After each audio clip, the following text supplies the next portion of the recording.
In next step we are going to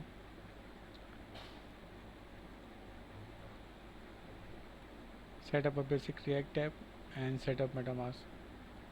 This is the next step, connect to wallet. So